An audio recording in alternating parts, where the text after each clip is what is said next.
It is the one and only Butta Rocka.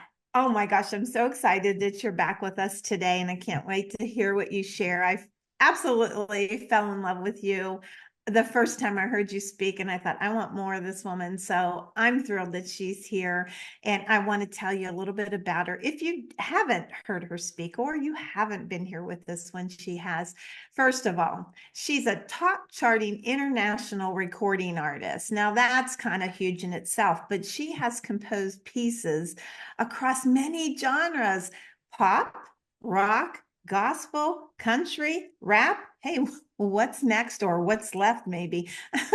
Her resume boasts work with international superstars, Grammy winners, and performers like, we'll drop some names: Janet Jackson, Akon, TLC, Kanye West, and on and on. It just is amazing, the people that she's worked with. She is the #1 best-selling author of Fear or Failure, Fear of Not Trying. And she's also got a children's book, The Adventure of Butta Land, Overcoming Fear and Doubt. That's so good. She's the CEO founder of BBR Media Group, which includes BBR Indie Films, and hosts the Transparency podcast, Talks podcast. She has performed before presidents, multiple royal families, the Prime Minister of the Bahamas, at the City Gala with Les Brown, Mario Lopez, Wesley Snipes, Colin Farrell. We got some names to drop here. And on the Bet Hip Hop Awards with Nas and KY Derby, and the Save the Summit with Mark Cuban. Oh my goodness gracious, this woman is around, and she is the founder of Artists Rock the Mic, as well as the nonprofit Artists Rock the Mic Foundation, whose mission it is to bring artists together from all genres of music and forms of art to impact the change for homeless college students. If she's just not amazing enough, you're going to know how much more amazing she is. Welcome to our stage, Miss Butta Rocka. Thank you so much for that warm introduction. I appreciate it. It's always And a how blessing to come beautiful. back here. Yeah. Thank you. Honestly, that's amazing. Welcome back. So good to see you. Nice color. Every time I see you, you jewel tone the stage.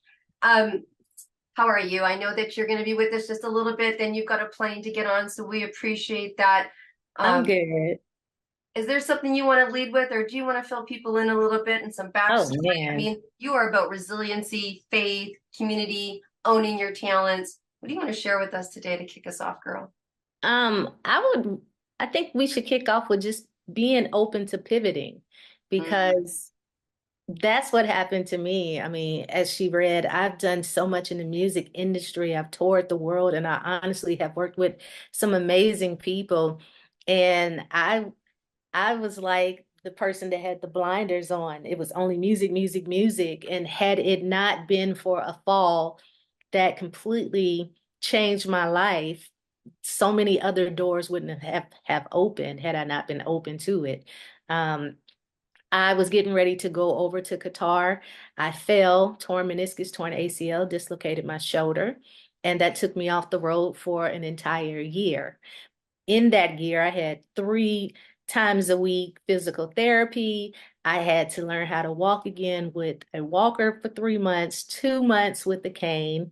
And I woke up to them telling me that it was a full tear. They couldn't tell based off of the MRI, so they had to literally be inside of my knee and do the surgery to see what type of surgery it was going to be. And it was the difference of a 6-week recovery time or a year. Now, I have been doing music full time since 2007. Have 2 amazing young men, but at that time, my oldest was in the 12th grade, my youngest was in the 11th grade. My ex-husband had stopped helping me as soon as my son turned 18. And he was in the 12th grade, so you know that it was very tough. And I remember waking up from the surgery, coming home. They couldn't even give me, what do you call them things? They couldn't even give me, and I just lost my train of thought. I had to go home. I went home and I was going to sleep, and Les Brown called me on the phone. And he says, I know that this looks like a setback, but this is a setup for something greater. At that time, I did not realize what that meant. I was not open to anything. You know, again, I saw my life flash before me because I had children, and I'm trying to figure out, okay, what am I going to do if I'm not working, if I'm not singing, if I'm not on somebody's tour? So that wasn't a big eye opener for me. And I remember going to sleep and I said, you know what? I trust God. And I definitely felt it was a sign to have Les Brown call me on the phone and say this thing to me. And so, you know, I just became open to pivoting. And it was very tough, you know, to deal with. It was so many things. I was battling my mind more than anything. But one of the things that was wonderful with this whole thing is it forced me to sit down and it forced me to figure out, well, what else are you good at? Who else, who is Butta outside of music, you know? And so I wrote the book. My book became an Amazon bestseller in 7 hours. I started the podcast. My podcast is on 6 syndicated stations overseas in Italy, London, Japan. I'm in South Africa, Nigeria, Canada. I'm missing something. I'm on iHeartRadio and some other things. And then eventually I said, you know what? I want to do my own film. And with my film, I initially was going to turn it into a web series, but finding out the cost to do my film, I decided to turn it into a feature film. My film has been out now for 8 months, and I self funded every single thing, had a cast of 32. And it got picked up on Amazon Prime first, then Tubi. It is now on 26 platforms, including Apple TV. It's over in Africa. Thank you. It's over in Africa. It's in India. I got it converted to 11 languages because the representative called and she was like, look, it's getting picked up very quickly for it to be a brand new film and everything. So that's been wonderful. And I did my screening at Studio Movie Grill. I believe you put yourself where you want to see yourself. And I want to see myself in the movie theater. I want to be next to the Black Panther and the Widow and all the other big films that's out there. So typically indie films are done and screened Monday through Thursday. I decided to screen on the weekend. I got the biggest room. Les Brown, all of these different executives from BET, all these different people start coming. At that time, I did not have distribution at all. I didn't even know how to get the distribution, if I'm being honest with you. But I started getting all of these different write-ups about the premiere and everything. And I ended up getting 6 different offers for distribution. I obviously signed with one. And like I said, it's been the best thing because I'm now on 26 platforms that I never would have thought would have happened. And now what I do, seeing myself on the big screen was very pivoting to me. And it was very emotional because again, I'm on the big screen, right? And so I created BBR Indie Films and started opening it up to other filmmakers that do short films because short films don't make it to the big screen. They don't make it on streaming platforms most of the time. And another thing that I did is I started inviting a lot of people that are in the industry, pros that's in the industry, not just actors, which is cool to have actors, but I'm bringing on the attorneys, I'm bringing on the publicist, I'm bringing on the casting director, and we're saying, no, this is exactly what we're looking for. I'm bringing the investors and different people. This next one that's coming up on May 15th, which is my birthday, is going to be, I have the executive producer, sorry, the executive vice president of WeTV and All Black. I have a major music sync agent because I'm always going to have someone represent the music side because I'm music first and everything has music. Every film or project has music involved in some form or fashion. Um, I have I have an Emmy award-winning writer director going to be a part of this next one. I have 2 major actors, and I have a distribution company, which was the first one that housed Kevin Hart and Tyler Perry. So we're giving these opportunities to all of these new filmmakers, and some of them are pro filmmakers, but we're giving them that access to be able to tune in and to really get them help. And one of the things that I used to go to other premieres or other networking and screenings and everything. And the thing that I felt was lost was you only spoke to the people that premiered. You didn't know who else was in the room. So I make it a point to make sure everyone knows who's in the room, because the film and industry in general has so many facets, from hair and makeup, set design. There's all these different things that you can do in film and not just be the actor or the producer or the director. So we make sure that everyone knows who's in the room. So when it's time to do the mixer, everybody knows who they want to go talk to and for what, they're talking about and everything. So, I mean, I'm just working. I'm just trying to be a servant. I'm trying to, as I'm moving along, anything I can do to help other people, I always bring other people up with me, including my artist, Rock the Mic. I was already doing concerts, right? And so since I'm already doing concerts, this young lady, she was homeless. She went to Kennesaw State and she was asking for some money. And she told me that she has a scholarship. And I was completely thrown off because I'm like, well, how do you have a scholarship and you don't have any money? Well, what happened is they pay for your tuition, but it didn't cover her room and board. And so she was couch hopping, going dorm to dorm to her friends' houses or dorms. And she was also eating out of the cafeteria's trash can. And then she would go to the gym at times to take her showers. And so again, I'm already singing. I go to open mics, you will sing a song or two just for the fun of it. So I started Artists Rock the Mic and started asking a lot of my national recording artists as well as the indie artists, hey, we got to do something about this. And so you can give me a song or two. That's not going to kill you. You could do a song. And so that's how it started. We started doing these concerts and started working with Kennesaw State. Then we started getting them blankets and coat drives, and we started doing water. We started doing all these different things to help. And then other companies started asking, well, hey, can you help us too?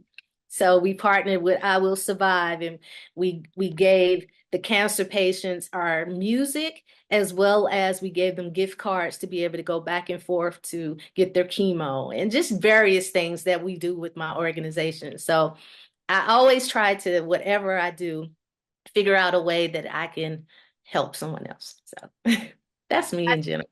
That's you that's just you in general. But when you said the word pivot, I mean, I know your pre-story. I know when, you had your accident when you were 18 and you're supposed to sign the deal with Sony and there was that pivot. I mean, you have pivoted before you had that pivot to do, and you've had things kind of taken off the table, and you've had to pivot. But there was one thing that you said in there. First of all, congratulations. Thank you. As another human, thank you. I love your approach. You're very humble and you're a servant leader, but you're a successful servant leader. And I think that's important because people need to see potentiality. When I think and I hear of your story, it's like potentiality. I loved when you said that you had to be open. Like you had to be open to the opportunities. Like opportunities came because you became open-minded to other opportunities. And that's tough, right? Like that's tough. Like as you were talking about that story and the surgery, and I've got kids, and I'm sure a lot of people can relate, the responsibilities, the back against their wall. And sometimes when we get in trouble, we try to figure out, it's kind of like the vision I get is like when you're trying to back up and your tire's stuck in the mud and you just keep going that direction and keep going in that direction because that's all you know, right? You got to get out and you got to get out and you got to get out this way. And then someone comes along and moves you over a little bit and you're like, oh, okay, maybe I'll take that road. But that takes a lot of courage. Thank you. At the time, I didn't even think of it like that. I just knew that I couldn't stay where I was at. You can't stay down. When you go through something, it's okay to go through it. It's okay to feel it. And then it's time to move on from there, and if I would have stayed in that state of mind, I wasn't going to grow. And so I really had to be intentional about, okay, what else am I good at? What else can I do? How else can I be of service? Well, the other thing that I love is that willing to pivot, but it doesn't mean that you have to cut off everything. Do you know what I mean? Like sometimes pivoting can be a temporary pivot till you get to come back, or a pivot to get to merge, right? Like when you say like music forward, but you went over here and then look at the platform you're on. Like you're listing it and you're listing it. And last time I talked, I'm like, even from the last time we talked, you've really like opened up. Like your wings are full on. And I remember the last time we had a conversation, I was like, did she just say that she's open, like spread the word? She's looking for indie films. I'm thinking that woman's gonna get flooded with, calls and what have you, right? And then to hear that you had a voice of distributors. I got to ask you, you talked about having, two, well, I'm not going to say babies because mine aren't babies anymore and yours aren't either, but they're probably always are babies. And it sounds like you were doing some of this from a single mom perspective. How did you manage vast dreams, I'll call it, an accomplishment of vast dreams, and then being a mom? What's that? Is that like? Oh man. Managing. It was really hard. I can't take all the credit. I have an amazing support team, from my mom to my now husband and my sister and everybody. So I had the support to be able to help me, but one of the things that's always been great is because I left corporate literally when my kids was in kindergarten. I was able to be there at all times for the most important, moments and everything. And as they got a little bit older and I started touring, I made sure that there was someone there from my family representing so that when they looked out, they knew that they had somebody there. But was it tough? Absolutely. It was really tough, especially because I was overseas a lot and I couldn't take them everywhere with me and stuff like that. So that's always been really hard, but managing it was not as tough for me because I really, really had a great support system in place. I was talking about that earlier. I was interviewed earlier on being a momager, and I know that you are as well, right? So, Yeah. and they were like, "What's one of the pieces of advice?" I'm like, "Calling the troops, like calling the troops, calling your personal circle." So, when you're having that mom guilt day or you're having whatever, someone can go, "Oh no, no, here's the mirror. This is how I see you," and then calling in the troops just for support of that, and then also family. It's a big deal. Calling the troops, yeah, calling the troops. Oh my gosh. Faith. Where does faith? I mean, you said I just had to have faith, and you've had a lot of pivots again. And if you don't know about a story, please, when we're streaming on, you're streaming, but when we're streaming on our channel and listen to the first time she came and shared with us, I can still remember how I felt when you were about to go sign your deal with Sony. And then what were you, 18? And you had a Yeah. car accident. And then Yes. by the time you went back a year later, they were telling you you were too old for them to sign you. And you're watching Yes. Usher and everyone else who you were hanging out with getting all these awards. And I remember that about you in the resilience. But you talk about faith when you talk. So what is your faith? How do you draw from your faith? How do you perceive faith? Well, I do want to go back real quick, Yeah. Deb. I had two deals on the table, one with Sony and one with Warner Brothers. And you are correct. I was driving literally to the office of my attorney at Cass Smith and Cohen, Mr. Vernon Slaughter, and I got into my car accident when we was on the second offers. And I got into the car accident. The car accident left me with titanium plates in my face. I had stitches in my mouth and had to drink from a straw for 6 months. And when I came back out, the deals were no longer on the table after a year. And then I went to the third label that was interested in me, which was Island Records. And the man literally, and I'm 18, about to turn 19, and he literally told me that I missed the boat.